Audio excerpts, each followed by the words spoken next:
Arabelle. De retour, chers auditeurs, dans le carrefour de l'info, à l'occasion de la journée mondiale de sensibilisation à l'autisme, ce samedi 2 avril, le GIMP a demandé au Collège de Bruxelles d'illuminer la Grand Place en bleu. L'occasion pour nous de revenir bien sûr sur ce trouble neurodéveloppemental. Et justement, pour en parler, nous avons le plaisir d'avoir à notre micro Thibaut Menck et Marie Infant. Bonjour à vous deux. Bonjour. Alors Thibaut, vous êtes le porte-parole du GIMP, un groupe de pression citoyen. Et puis Marie, vous êtes maman d'un enfant qui souffre d'autisme. Merci à vous deux d'avoir accepté notre invitation déjà. Merci. Alors on reviendra sur le travail du GIMP bien sûr, mais tout d'abord, on va parler de cet événement le 2 avril. Voilà, ça sera la journée mondiale de sensibilisation à l'autisme. Qu'est-ce qui va se passer ici à Bruxelles pour commencer, Thibaut ? Alors, en fait, on a demandé aux parents de se retrouver à 19h30 sur la Grande Place, car à 20h, il y aura une illumination donc, de cette place en bleu, comme ça a été le cas l'année passée et l'année avant, pour sensibiliser et aussi pour marquer cette journée de sensibilisation à l'autisme. Donc, il y aura des parents sur place et voilà. Il y aura des parents, on l'espère, un maximum de monde qui soit de près ou de loin touché par cette... ou pas, même simplement des personnes intéressées. Oui. Pour les sensibiliser. Et pourquoi le bleu, la couleur de l'autisme ? Alors, c'est une convention. À l'origine, c'était les associations américaines qui avaient choisi cette couleur parce que faut savoir qu'à l'origine, on pensait que l'autisme était majoritairement une affaire de garçons. Donc, du coup, le bleu étant tendanciellement la couleur des garçons aux États-Unis. Alors aujourd'hui, on est fort revenu là-dessus. On est en train de nuancer la chose. Mais la convention a fait que c'est devenu la couleur de l'autisme. Et puis, le bleu, c'est aussi une couleur, c'est la couleur du rêve, c'est la couleur... du calme, de la sérénité. Moi, j'aime bien de rappeler aussi que c'est la couleur préférée des gens, c'est la couleur la plus populaire. C'est vrai, oui. Et donc, je trouve ça intéressant pour représenter des personnes qui ont justement des troubles ou des difficultés à communiquer ou dans les interactions sociales. Et justement, l'autisme, tout le monde ne sait pas exactement ce que c'est. Quelle est votre définition de l'autisme ? Alors, comme vous l'avez bien dit en introduction, c'est un trouble neurodéveloppemental qui se caractérise surtout par deux critères diagnostiques qu'on peut vraiment voir. Le premier, c'est l'altération des facultés d'interaction sociale ou de communication. Ce sont des personnes qui vont parfois avoir du mal avec ce que nous, les personnes neurotypiques, vont appeler les scénarios sociaux, les circonstances, les situations, tout ça. Il y a aussi des comportements qu'on va appeler restreints ou stéréotypés, répétitifs. C'est ce qui fait que certaines personnes certaines personnes autistes vont parfois avoir des passions ou des intérêts pour un sujet en particulier et vont vraiment connaître tout de ce sujet. Donc c'est une sorte d'obsession, c'est ça ? L'intérêt spécifique aussi, on parle. C'est ça. C'est plus un intérêt spécifique qu'une obsession. Parce qu'obsession, il y a le côté pathologique. Voilà. Moi, ce que je veux te dire, on dit que c'est un trouble neurodéveloppemental. C'est surtout un trouble qui produit des handicaps. Ce n'est donc pas une maladie, c'est pas quelque chose... Oui, c'est pas une maladie, oui. Voilà, on peut pas soigner l'autisme, on peut pas changer une personne autiste, on va peut-être un peu juste adapter certains de ses comportements. On y reviendra justement. Marie, vous le savez mieux que moi, les personnes autistes restent en marge de la société, surtout celles qui présentent les formes les plus sévères. Vous, en tant que mère d'une personne qui souffre d'autisme, est-ce que vous pouvez nous expliquer de quelle manière les personnes autistes sont en marge, sont mises de côté aujourd'hui ? Alors, moi, j'ai la chance ou pas, entre guillemets, d'avoir un enfant qui est autiste Asperger. Donc, ceux qui sont plus limités, je maîtrise pas tellement ça. Mais le fait est que, de par son comportement très jeune, il a déjà été mis à l'écart... dès le début, dès l'école. Et selon les classes, parce qu'en plus, nous déménagions beaucoup, donc on n'avait pas toujours de la bienveillance, ni de la part du corps enseignant, ni de la part des parents, qui trouvait mon enfant un peu trop agité, bizarre, voilà. Donc même pour tout ce qui était activité extrascolaire, on me disait madame, ça va pas être possible, il va falloir le reprendre parce qu'il suit pas, vous voyez. Donc et il avait quel âge à ce moment-là ? C'était en maternelle. Alors moi nous étions en France à l'époque, parce que nous sommes français, et il avait 5-6 ans. 7 ans. Donc nous, dès qu'il était tout petit, en fait, on savait qu'il y avait quelque chose qui était différent, parce que c'est le troisième, c'est le dernier de mes 3 enfants, et il réagissait pas comme les 2 autres qui étaient neurotypiques. Ça, on s'en est rendu compte assez rapidement. Et bon, on s'est beaucoup documenté par nous-mêmes, et en fait, nous, on avait déjà ce diagnostic d'autisme en tête. Alors que tous les médecins qu'on pouvait voir nous disaient non, parce qu'il n'est pas dans sa bulle, ou il interagit, donc c'est pas de l'autisme. Alors que nous, on avait lu qu'il avait vraiment un profil typique Asperger, et donc le diagnostic est quand même très très lent à être mis en place, et je pense qu'en Belgique c'est pareil. Oui, c'est pareil. On y reviendra justement. Voilà, et nous, pour vous dire, nous on s'en est douté dès qu'il avait effectivement 5-6 ans, on a eu le diagnostic posé réellement à 10 ans. Et quels étaient les premiers signes, justement, que vous avez testés ? Eh bien, justement, de l'intérêt spécifique, principalement chez mon fils, qui étaient les voitures. Alors, comme on dit, il a une connaissance encyclopédique de n'importe quel détail sur toutes les voitures. Il connaît des catalogues entiers de références de voitures. Voilà, ça, c'est vraiment... Il est très très fort là-dedans, et c'est une obsession. Il rencontre quelqu'un, et d'ailleurs petit, dès qu'il rencontrait quelqu'un, il disait, avant de dire des fois bonjour, on insiste, il disait t'as quoi comme voiture, toi ? Voilà, c'était vraiment voilà. Et puis il avait des problèmes d'interaction. Il avait envie de jouer avec les autres, parce que par contre il parle très très bien. Donc c'est pour ça que le diagnostic aussi était très difficile à poser, parce qu'en général le langage pêche chez les enfants autistes. Lui, ce n'était pas le cas. Mais du coup, vous voyez, comme il n'arrivait pas à rentrer, à jouer correctement avec les autres, des fois il poussait. Il y avait des comportements, des troubles du comportement assez importants. Donc c'est pour ça qu'il était souvent mis à l'écart aussi. Vous voulez réagir, Thibaut ? Oui, tu as rappelé dans la définition. Donc on parle de l'autisme comme d'un spectre, et donc il y a évidemment différentes formes et différentes nuances dans l'autisme. C'est ce qui rend en fait le caractère très compliqué de ce trouble, est très difficile de l'appréhender. C'est au cas par cas, en fait, c'est ça, quasiment. En fait, il y a quand même, on peut pas dire ça, parce qu'il y a quand même un certain nombre de critères diagnostiques. C'est quelque chose qui existe, qu'on peut diagnostiquer, mais il y a un spectre. Il y a des personnes qui vont être dans un autisme avec de grandes dépendances, et qui ne pourront pas subvenir à leurs propres besoins, qui auront toujours besoin de quelqu'un d'autre, et d'autres qui vont être plus autonomes, voire autonomisables. Et est-ce qu'on connaît l'origine des troubles du spectre de l'autisme, justement ? Est-ce que c'est génétique ? Il y a beaucoup de recherches là-dessus. Là, actuellement, le consensus tend à dire qu'il y a un terreau génétique qui permet ça. Maintenant, nous ne sommes ni généticiens, ni psychiatres, et si aujourd'hui, la plupart des spécialistes n'arrivent pas encore à déterminer la cause, on va se calmer, on va essayer de dire qu'on ne sait pas trop. Mais justement, la question des causes, en fait, c'est beaucoup aussi dans un système, dans une vision médicale de l'autisme. Nous, ici, on est plus dans le secteur associatif, donc l'autisme est là, et on essaie un maximum d'accompagner au mieux ces personnes. Et comme il y a différentes versions d'autisme, est-ce qu'on peut être autiste sans le savoir, en fait ? Est-ce que ça peut exister, ça ? Oui, c'est quelque chose qui est possible si, par exemple, vous n'êtes pas diagnostiqué. On a en fait des personnes qui ne sont pas diagnostiquées très tôt, d'où l'importance, on en parlera peut-être, du repérage du dépistage et du diagnostic précoce. Très important, parce que sinon, ce sont des personnes qui, après, vont être surhandicapées. C'est qu'on va ajouter des handicaps qui n'auraient pas été naturels rien qu'avec leur autisme. Donc il faut faire un diagnostic le plus tôt possible et assurer un accompagnement et un suivi. Et un accompagnement efficace, parce qu'une fois qu'on a le diagnostic, souvent c'est ce qui se passe aujourd'hui. Il y a des parents qui arrivent à avoir le diagnostic dans la petite enfance, parce qu'il y a quand même certains centres de référence qui le font. Il y a quand même moyen d'en avoir. Mais après, vous n'avez pas d'accompagnement, ou alors vous n'avez pas de place dans une école, ou alors les écoles ne veulent pas de lui. Vous voyez, donc là, il y a aussi tout le problème de l'accompagnement, de la formation des professionnels, etc. C'est quelque chose qu'il faut voir vraiment d'un point de vue systémique, parce que sinon, on s'intéresse juste au diagnostic, on s'intéresse juste au manque de place, on s'intéresse juste à ça, et on ne résout pas vraiment les problèmes. On parlera justement des deux, c'est important, mais justement, Marie, par rapport à votre enfant, quel a été son parcours ? Est-ce que vous l'avez scolarisé ailleurs par la suite ou... Alors, nous, comme je vous disais, comme on a beaucoup déménagé, il a suivi le système scolaire français classique, je dirais, jusqu'au début du collège. Alors, je ne sais pas, ça correspond au secondaire, je crois, un peu chez vous, première ou deuxième secondaire. Et on avait atteint les limites de l'exercice. C'est ce que je dis toujours, parce qu'au collège en France, il y a 10 matières, et les autistes, ils ne peuvent en suivre que 4-5, a priori. Et donc nous, ici, dès que j'ai su qu'on allait être muté en Belgique, j'ai cherché, et j'ai vu qu'il y avait une école spécialisée dans l'autisme de haut niveau et Asperger, et donc on a fait une demande, et on a eu la chance qu'il soit pris, parce qu'en fait, c'est si ce n'est la seule école spécialisé pour les enfants après 13 ans. Parce que moi, il est arrivé pile pour 13 ans pour la phase 1, comme ils appellent là-bas, c'est-à-dire les 2 premières années. Donc là, il finit sa 2e année. On va voir s'il passe en phase 2. Donc c'est une école spécialisée. Ils sont 9 par classe. Ce qui est super. Et donc, il y a des enseignants formés à cette différence. Hein.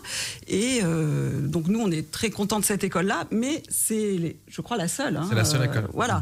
Donc en fait, il y a plein de parents qui attendent, qui aimeraient qu'il y ait d'autres écoles comme ça. Et nous, on a eu vraiment beaucoup de chance. Je pense qu'on est arrivé au bon moment. Il avait 13 ans, voilà.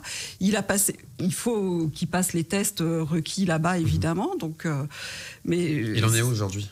Là, je vous dis, il va finir sa 2e année de première phase, donc on va voir s'il passe en 2e phase. Et voilà, donc... Mais vous savez, votre histoire rejoint... vous voulez réagir, Thibaut ? Oui. Oui, je disais, votre histoire rejoint plusieurs témoignages que j'ai pu lire ici en Belgique. Le constat est pareil partout, l'absence de places disponibles dans les écoles. Et c'est aussi le manque de professionnels en fédération au niveau bruxelles. C'est ça, comment on explique ce constat-là ? Déjà parce qu'ils n'ont pas de formation initiale à l'autisme. C'était en fait l'un des grands points du plan autisme 2016, qui était entre autres... Parce qu'il y a un plan autisme, voilà, 2016, c'est ça, ici. Oui, en fait, il y en a eu un en 2016, en effet, mais c'est une coquille vide. La plupart, en fait, des points ne sont pas, aujourd'hui, 6 ans après, si on veut faire le bilan, ne sont pas respectés ou ne sont même pas encore devenus des lois. Dans ce plan autisme, il y avait entre autres la formation des professionnels de l'enseignement à l'autisme. Ce n'est pas encore quelque chose qui est tout à fait fait. Ça va dépendre, en fait, ils n'ont pas de formation, en fait, sur l'autisme. Et donc, c'est incroyable, quand même. Oui. Parce que l'autisme est reconnu comme handicap depuis 2004 par la communauté francophone, il me semble, mais par contre, depuis 1994, par les Flamands. Donc, on aurait dû... Qu'est-ce qu'on a fait en 20 ans, quoi ? Même plus que 20 ans. C'est ça, en fait. Le souci, c'est que, pour revenir sur la question du plan autisme, il y avait donc cette histoire de la formation des enseignants, il y avait l'amélioration du transport scolaire. Aujourd'hui encore, moi personnellement, dans mon travail, je reçois plein d'appels de parents qui me disent que le transport scolaire, c'est catastrophique. On devait aussi faire beaucoup plus de sensibilisation et d'information sur les bonnes pratiques en matière d'autisme. Aujourd'hui, il y a encore des débats sur qu'est-ce qu'une bonne pratique, alors que normalement, c'est décidé par des instances fédérales. Donc vous voyez où on en est. On avait aussi parlé de l'ouverture de places disponibles. Sauf que, vu qu'on n'a pas de recensement, vu qu'on ne sait pas quels sont les besoins véritables, il n'y a pas encore d'études de recensement. Donc on n'a même pas identifié les besoins. Ni de la personne handicapée, ni de la personne autiste, en vérité. Bon, là, ils vont le faire. Ils ont dit qu'ils allaient le sortir, mais ils avaient déjà dit ça en 2016. Et entre-temps, on nous a dit « Ah, mais il y a le Covid. Ah, mais il y a... maintenant, c'est... » Donc vous n'y croyez pas, en fait ? Mais en fait, là, ils sont en train de faire l'étude. Ils sont en train de la faire. Mais vous voyez, en fait, le délai que ça a pris... Du coup, il y a du retard. Plusieurs années. 2016, plusieurs années. Oui, et puis 2016, en fait, n'est pas une pierre blanche, puisque les parents le demandent depuis déjà très longtemps. Hein. Oui, c'est ça. Avant le plan autisme, déjà. Et les personnes qui ont pu être prises en charge, est-ce qu'il y a un accompagnement efficace qui est fait ici en Belgique ou pas ? Ça dépend sur quel plan. Quand vous avez, en fait, le diagnostic, les parents... Ils doivent en fait se tourner vers le secteur associatif pour avoir les informations et la bonne sensibilisation, voire parfois même les outils et les ressources. Il n'y a pas quelque chose d'officiel, il n'y a pas un kit ou un bundle qu'on leur donne avec un accompagnement. Il y a par exemple une association avec laquelle nous travaillons, puisqu'on en fait partie, qui est la plateforme Annonce Handicap, qui a fait toute une série de brochures pour l'annonce du handicap. Mais encore une fois, c'est le secteur associatif qui s'en charge. Vous, par rapport à ce plan-là, si vous pouvez l'améliorer, qu'est-ce que vous diriez ? Quelques axes comme ça. Je pense qu'il faut sincèrement voir ça d'un point de vue systémique et voir la continuité de la vie d'une personne autiste. Donc il y a en effet mettre en avant principalement le repérage, le diagnostic et puis l'accompagnement précoce. Ça c'est vraiment super important pour éviter les surhandicaps, on en a parlé. D'avoir une école qui serait véritablement inclusive. C'est-à-dire qu'il laisserait une place à tous les enfants en dépit de leurs différences. Et c'est pas de la science-fiction, c'est quelque chose qui se passe par exemple en Italie. En Italie, il n'y a pas d'école spécialisée, il n'y a qu'une seule école et chacun, il y a des attentes différenciées. En fait, il faut juste revoir la classe la structure de la classe d'un point de vue différent. Est-ce que vous êtes contre l'idée même d'une école spécialisée ou juste ça dépend des formes graves de maladies ou de handicap? C'est un sujet un peu qui est à nuancer. Alors, je suis contre l'idée d'une école spécialisée, mais je ne suis pas pour fermer toutes les écoles spécialisées et renvoyer tous les enseignants du spécialisé au chômage. C'est pas ça la question. C'est qu'en fait, on va devoir utiliser une certaine expertise et les infrastructures et les outils qu'il y a dans l'enseignement spécialisé pour qu'on puisse faire une véritable école qui soit pour tous. Et comme je dis, c'est des choses qui se font dans plein de pays du monde. C'est vraiment une histoire culturelle et politique qu'on a, nous, d'avoir séparé les différents publics. Bon, on l'a fait dans l'histoire, ça a ses raisons, mais aujourd'hui, il serait peut-être temps d'en revenir. Alors parmi vos revendications, le GAMP revendique pour les personnes hautement dépendantes le droit à l'accueil adapté. Vous l'avez dit, vous êtes spécialisée aussi à l'inclusion sociale. Marie, en tant que parent d'enfants autistes, est-ce que vous pouvez nous dire déjà à quoi ressemble votre quotidien pour qu'on vraiment on se rende compte de ce que c'est? Bah écoutez, moi j'ai la chance d'avoir un enfant qui évolue correctement, mais jusqu'à présent c'était compliqué. Moi j'ai arrêté de travailler avant sa naissance, mais de toute façon quand il est né, quand j'ai vu que je devais l'emmener à droite à gauche pour des tests, parce qu'à l'école on me disait bah là vous travaillez pas, faut que vous le gardiez l'après-midi, il faut que vous l'ameniez dans un centre. On me faisait gentiment comprendre qu'il avait plus sa place à l'école. Donc voilà, quelqu'un qui travaille. Et le mien n'était pas, je le répète encore, en grande dépendance. Donc je me mets à la place des parents dont l'enfant est en grande dépendance. On n'est pas du tout aidé. On peut plus travailler, c'est ça. Voilà, on ne peut plus travailler. Moi, j'ai fait ce choix-là parce qu'en plus, nous, dans la famille, comme mon mari était beaucoup muté, j'étais le point d'ancrage de toute la famille. Et je me suis dit, avec cet enfant-là, qui a beaucoup besoin quand même d'attention, parce que je vous dis, là, il évolue bien, mais il a 15 ans. Quand il avait, ne serait-ce qu'il y a 2 ans, il fallait que je l'emmène partout. Maintenant, il prend son autonomie, il arrive à prendre le tram, le train tout seul. Mais à chaque fois, il a des angoisses. Donc, est-ce que je vais y arriver? Est-ce qu'il faut l'accompagner longtemps? La première fois, ici, j'ai fait le trajet jusqu'à la Toussaint avec lui, matin et soir, pour le rassurer. Parce que, en fait, la mémoire fonctionnait très bien, mais c'était « et s'il arrive ci, maman, et s'il arrive ça ?» Donc, en fait, si on est accompagnant tout le temps. Tout le temps. Et je vous dis, le mien évolue. Alors pour des enfants qui ont du mal à évoluer, moi je rencontre des mamans même là où il est scolarisé, et pourtant qui sont des autistes qui arrivent à suivre une scolarité presque normale. Les mamans me disent, moi ma fille de 16 ans, il faut que je l'emmène en voiture tout le temps parce que les transports c'est pas possible, parce que voilà. Et on n'est pas aidé ici. Alors, on n'est pas aidé. Il y en a qui arrivent en taxi, mais après je sais pas, c'est tout un dossier à faire aussi. Je crois que c'est compliqué. Enfin, c'est compliqué.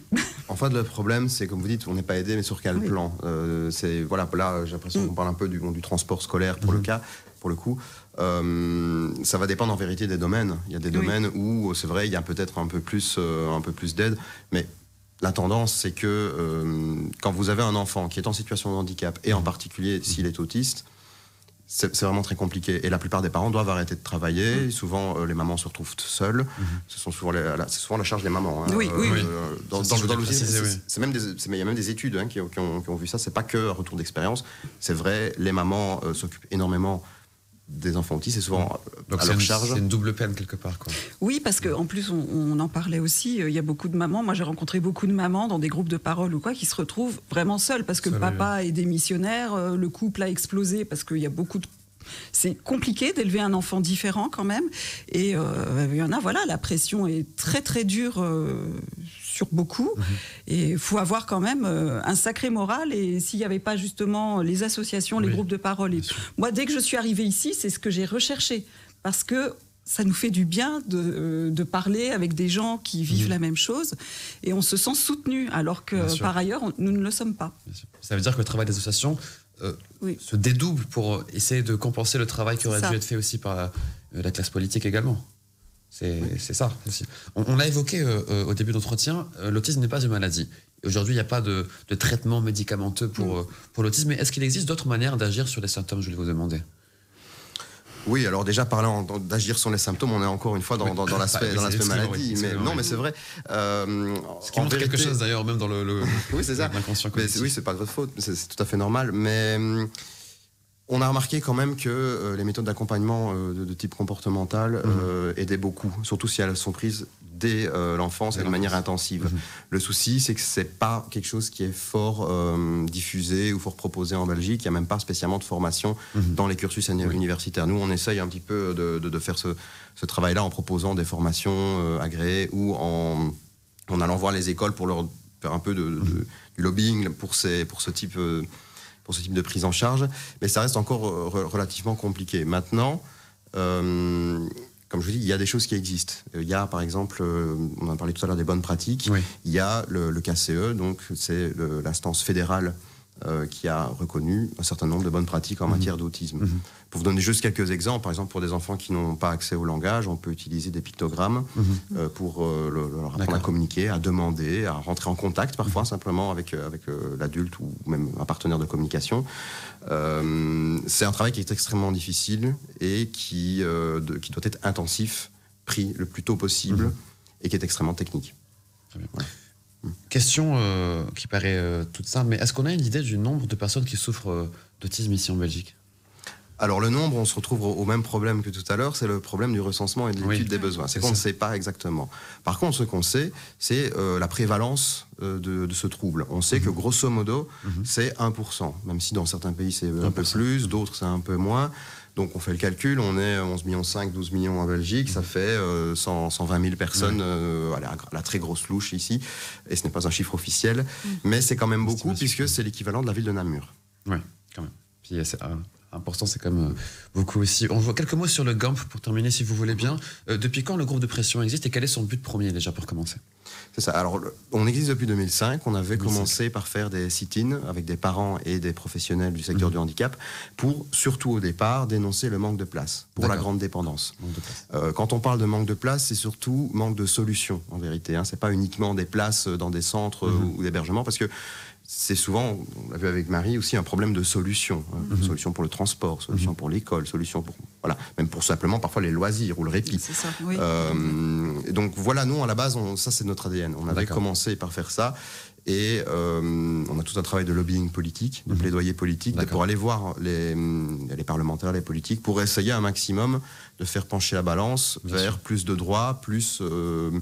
c'est ça, surtout plus de droits pour les personnes en situation de handicap. Et est-ce qu'il y a une prise de conscience aujourd'hui de la part de la classe politique, vous diriez ou pas ? Peut-être.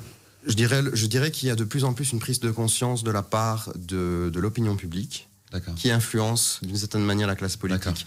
Mais je ne peux pas dire qu'il y a véritablement une volonté politique ultra importante pour faire changer les choses. Souvent, c'est des petites réformes à gauche, à droite, et on se demande en fait si c'est électoraliste ou si c'est vraiment en fait d'essayer d'avancer vers un mieux.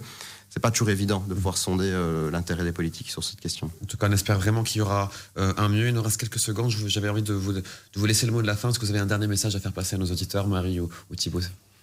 Bon, venez sur la Grande Place samedi. Moi, j'y serai normalement, avec des amis même, en famille. Ce sera à quelle heure justement ?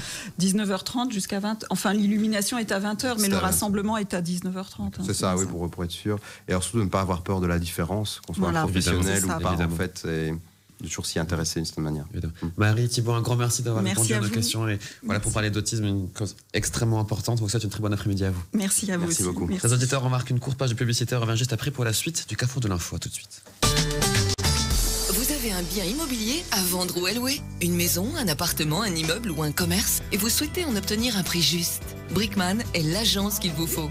Brickman est une agence immobilière connue et reconnue pour son professionnalisme et qui fait le pont entre votre bien immobilier et les candidats intéressés. Un agent Brickman se déplace chez vous pour une estimation gratuite de votre bien. Prenez rendez-vous en appelant au 02 219 19 96 ou via le site brickman.be.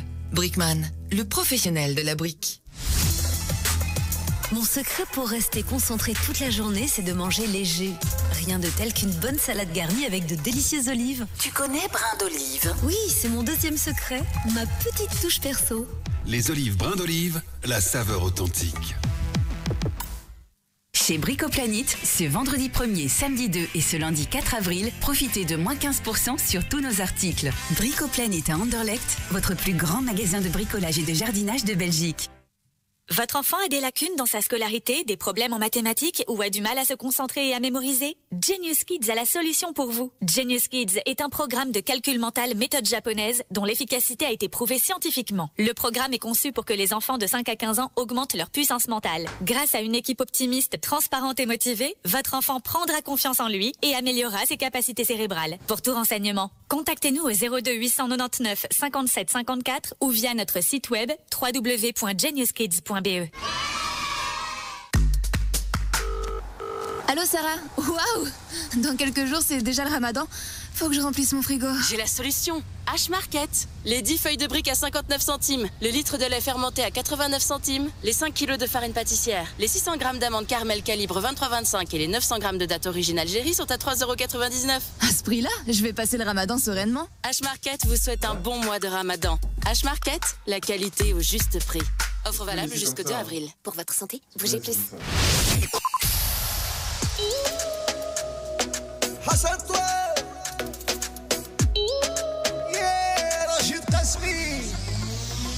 تنقول بركمل لك ونتفكرك تنقول بركمل لك شجرتك تنقول بركمل لك ونتفكرك تنقول بركمل لك ونخيلك بعض بروبلام يا روحي تباتي بعض بروبلام ما مدبر راسي يا روحي روحي الحبيبه رواحي روحي روحي معايا ترتاحي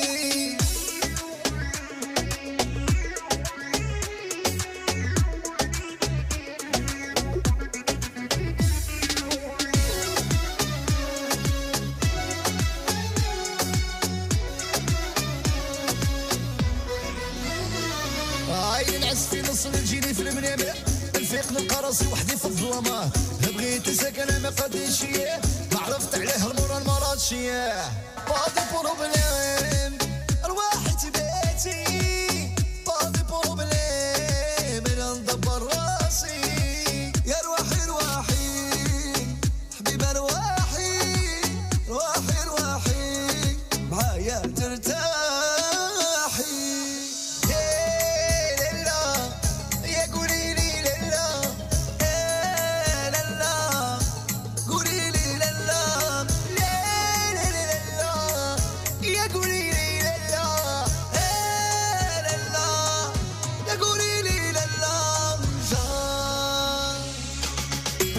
اللي يجيني في المنام نفيق نلقى راسي وحدي في الظلام بيت مساك انا ما قدرتش وعييت نخمم مورا طاح ليا بعض بروبلام روحي تبان